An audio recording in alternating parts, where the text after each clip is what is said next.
Salut à toi, dans cette nouvelle rubrique, dans cette pilule verte, je vais te sortir les idées des livres qui m'ont inspiré, des livres que j'aime bien. Donc aujourd'hui on s'intéresse à Fight Club. Vu que c'est la suite et la fin, on n'en parlera plus jamais de Fight Club, c'est bon, je te promets. Mais Fight Club, quand même, pour entrer en grande pompe, pour aller à fond les ballons, tu vois. Fight Club, donc c'est parti.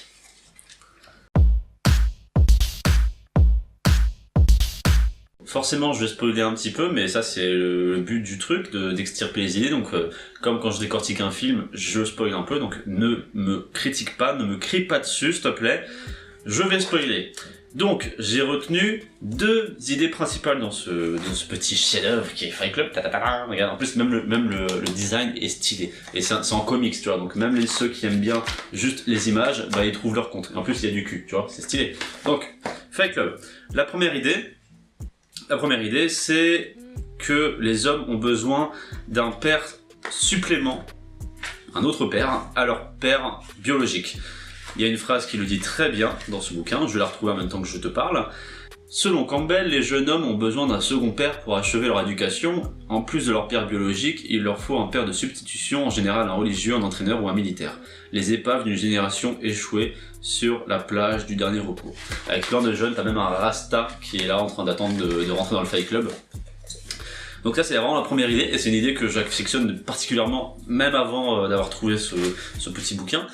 C'est qu'on a toujours besoin d'apprendre, et nos parents n'ont pas forcément réussi l'éducation qu'ils auraient souhaité, ou n'auraient pas réussi à nous transmettre tout ce qu'ils auraient souhaité. On rappelle que être parent c'est le plus dur métier du monde, donc par rapport à leurs expériences antérieures, tes parents n'ont pas forcément réussi à te donner tout ce qu'ils avaient envie de te donner, ils t'ont peut-être même donné des défauts à eux qu'ils auraient voulu éviter.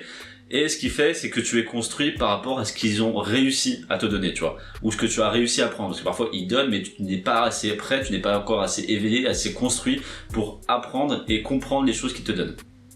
En général, donc, ils le disent, les religions ou les militaires. Donc là, on a un exemple clair de quelque chose qui est cadré, la discipline pour les militaires et la foi pour les religions. Quelqu'un qui se construit par rapport à ces deux axes, bah, il va être clairement un défenseur de Dieu ou un défenseur de la patrie. Donc là, c'est pas quelque chose de nouveau en fait, c'est quelque chose qui existe depuis des millénaires, le fait de se mettre dans la religion ou dans l'axe militaire, dans la voie militaire, afin de se trouver une place. Donc c'est la construction. Donc ça peut être aussi des gourous spirituels, mais pas forcément, le terme gourou est encore un peu négatif, mais ça peut être juste des maîtres spirituels, tu vois. Bouddha par exemple c'en était un, c'était un maître spirituel, bon, on rentre encore dans la religion, même si le bouddhisme c'est pas encore quelque chose de trop religieux, mais ça peut être aussi un ami, par exemple, tu vois. L'an dernier, j'avais un pote qui avait 38 ans, donc un peu plus d'expérience que moi dans la vie, et il m'a beaucoup aidé sur l'intelligence, sur la philosophie, tout ça. Enfin, le fait de parler avec lui de mes idées, bah j'avais une voix, j'avais une écoute, et surtout j'avais une parole en face qui était déjà construite sur les pans d'une vie vécue, à son expérience, et du coup il y avait des contre-arguments, des arguments positifs ou négatifs vers mes idées ou pas, donc encore une fois, les confrontations d'idées permettent de les solidifier, de les construire. Donc c'est très important de trouver des gens sur qui t'appuyer et d'en tirer des leçons. C'est un peu ce que j'expliquais avec mon mur des visualisations. Là, juste là, j'ai un mur avec plein de gens qui m'inspirent. C'est un peu des maîtres qui t'apprennent à grandir. Donc ça peut être un bouquin, ça peut être un film qui te dit « Waouh, cette phrase elle est extraordinaire ». Ça peut être un comic book qui te retourne le crâne. Ça peut être un mec sur YouTube, ça peut être, je sais pas, ça peut être même tes parents. Mais si en général, l'idée de cette idée, c'est bizarre à dire ça.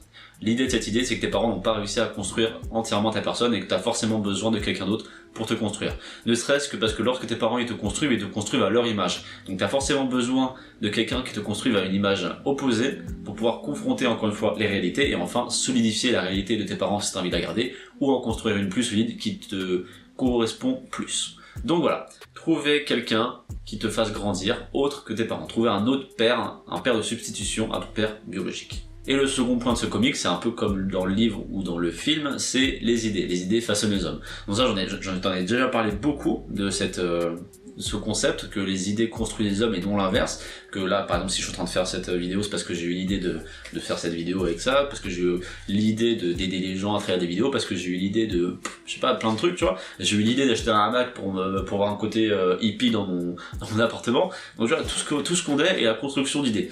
Mais là, on parle de construction identitaire. Donc il y a encore ce propos dans ce livre-là, sauf que là il pousse encore plus le concept à l'extrême, il pousse le concept à l'échelle de l'humanité. Parce qu'on a, avec Fight Club, plus dans celui-là que dans Fight Club 1, t'as un gros aspect secte, tu vois. Genre il y a Tyler Durden avec sa secte qui n'est plus contrainte à un seul petit manoir avec plein de mecs. Maintenant dans ce livre-là, la secte, t'as plein de sectes, t'as des sectes de meufs qui sont dans un Fight Club de meufs, dans un Fight Club de couture, dans un Fight Club de peinture, je sais plus. Il y a des espèces de manoirs, des espèces de manoirs comme ça là, des espèces de manoirs de Fight Club un peu partout dans tout le pays, dans tout le monde, enfin dans tout le pays et dans le monde entier. Donc la secte Fight Club s'est propagée comme une espèce de religion.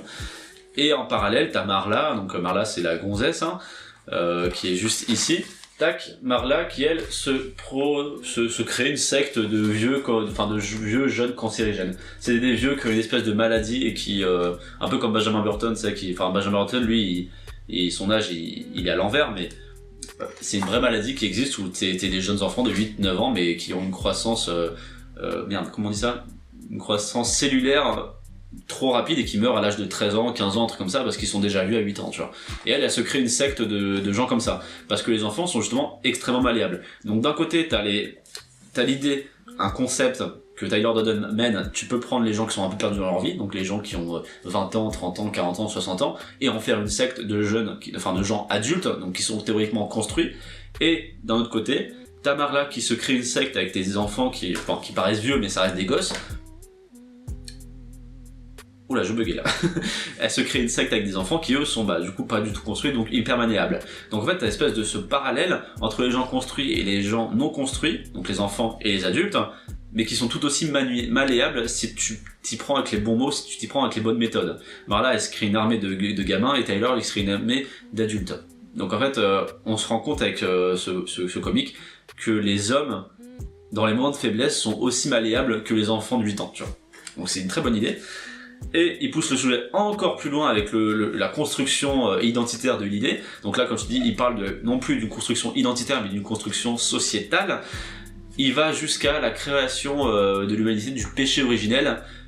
On connaît tous l'histoire du péché originel, c'est Adam et Ève qui étaient au paradis. T'as le serpent qui propose à Ève, je crois, ou à Adam. Je crois que c'est à Ève et Ève propose à Adam. Je suis pas sûr du tout, je suis pas du tout religieux. Mais en gros, t'as le serpent qui propose une pomme aux deux amoureux. Ils croquent la pomme et là, boum, ils ont fait le péché originel et ils sont renés du paradis. Et c'est là que l'humanité naît dans le péché.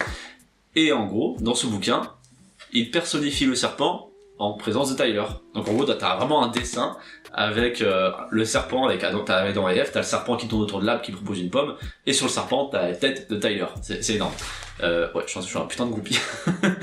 Et Tyler, ils ont bien différencié dans ce livre le visage de Tyler et le visage de Sébastien, du coup, comme je le rappelle. Comme tu peux voir, je sais pas si on voit ici, le brun, c'est Sébastien, et le blond là au-dessus, c'est Tyler. Donc t'as un blond, t'as un allemand sur la tête d'un serpent. On va pas partir dans une débat nazi, mais en gros voilà, l'idée principale c'est que non pas les idées construisent les hommes, donc non pas seulement les idées construisent les hommes, mais les idées peuvent construire une société, un monde, une race, une évolution humaine entière. Et en fait ça nous projette un peu sur la puissance des idées, parce que si une idée peut construire un homme, elle peut construire donc une secte, elle peut construire donc une religion, elle peut construire donc une société, elle peut construire donc une évolution. Et si tout part d'une idée, si toute chose qui évolue part d'une idée, vu que la vie c'est quelque chose d'évolutif, ça nous donne la question de est-ce que la vie est elle-même l'idée de quelque chose de supérieur. Donc là les gens vont dire Dieu, mais Dieu, t'as une espèce de ce paradoxe où la vie est l'idée de Dieu, mais Dieu est l'idée des hommes aussi. Donc voilà, les idées créent la vie en général. Et ça, je trouve ça c'est un thème vraiment très bien exploité et très bien expliqué là-dedans. C'est à couper, mais je disais que le concept des idées qui créent des sociétés, des religions, des vies, peut-être que la vie elle-même est la création d'une idée, enfin le résultat d'une idée, c'est un thème très bien exploité dans ce livre. D'ailleurs, ce livre lui-même est l'idée de quelqu'un, de Chuck Palahniuk, donc t'as une espèce d'idéception, l'idée des idées, tu vois, tout ça. Si t'es fan de Fight Club, je te conseille vivement de l'acheter. Il y en a plein qui n'ont pas aimé, je ne comprends pas pourquoi, je trouve qu'il est assez ouf et il va bien en fait dans le délire un peu chelou du premier Fight Club. Il doit coûter, il n'y a pas le prix affiché derrière, mais il doit coûter, je crois il m'a coûté 13 ou 14 balles, un truc comme ça, donc c'est pas ultra cher, c'est le prix d'un verre en boîte. Donc voilà, achète-le. Si tu... Je suis pas du tout sponsorisé par Spec, je kiffe tellement Fight Club. Si tu as aimé cette vidéo, et si que tu aimes Fight Club, surtout, tu peux t'abonner, tu peux commenter et me dire que t'as aimé ou que t'as pas aimé, hein, t'as le droit. Et surtout, tu peux partager cette vidéo, voilà, ça me fera très plaisir. De plus, j'ai écrit un livre depuis 1 mois et demi, c'est un espèce de regroupement philosophico-spirituel de tout ce qui se fait dans le dev perso, donc c'est un bon gros résumé avec ma touche perso en plus, avec mes idées en plus forcément. Et je recherche donc des retours, des avis. Donc je vais offrir, avec un jeu concours, 5 exemplaires de PDF de ce livre là, puisqu'il est fini. Donc le résultat se fera le 26 juin, donc dans une semaine. Dans une semaine, il y aura un tirage au sort. Donc pour concourir, t'as juste à t'abonner à cette chaîne et à poster en commentaire « Je suis un conquérant ». C'est tout. Je ferai un gros tirage en sort avec tous les trucs sur Facebook, Instagram et YouTube. Et après, bah, je contacterai en privé les 5 gagnants pour pouvoir avoir cet exemplaire gratuit.